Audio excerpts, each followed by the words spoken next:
চলতি সপ্তাহে নানা রকম বিষয় মিলিয়ে কলকাতা হাইকোর্টের বার অ্যাসোসিয়েশনের তরফ থেকে 3 দিনের কর্মবিরতির ডাক দেওয়া হয়েছে, যে কর্মবিরতিতে অংশগ্রহণ করছেন কলকাতা হাইকোর্টের একাংশ আইনজীবীরা। এবং এর ফলে প্রচুর মামলা আটকে পড়েছে। বিচারপতিরা কাজ করতে এসে কাজ না করে ফিরে চলে যাচ্ছেন, তারা কাজ করতে পারছেন না। মামলাকারীরা বিচারের আশায় দূর দূরান্ত থেকে এসে খালি হাতে ফিরে যাচ্ছেন।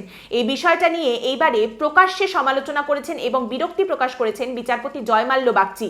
তিনি যে সমস্ত আইনজীবীরা 3 দিনের কর্মবিরতিতে অংশগ্রহণ করেছেন তাদের উদ্দেশ্যে বলছেন, ন্যায় বিচার এবং আইনের শাসনকে আপনারা সম্মান করুন, আর না হলে নিজেদের দোষারোপ করুন। তারই সঙ্গে তিনি আইনজীবীদের উদ্দেশ্যে বলছেন যে আপনারা নিজেরা এই কর্মবিরতি পালন করছেন আর তারপরে বিচারপতিদের এক্সট্রা সময়ের জন্য শুনানির আবেদন করছেন কি করে? আগে আপনারা নিজেরা 4:30 পর্যন্ত শুনানি করুন, শুনানিতে অংশগ্রহণ করুন, তারপরে তো বিচারপতিদের আবেদন করবেন যে আরো কিছুক্ষণের জন্য যেন তারা শুনানি শোনেন। তখন আমরা সেই যে আবেদন সেগুলো বিবেচনা করে দেখব।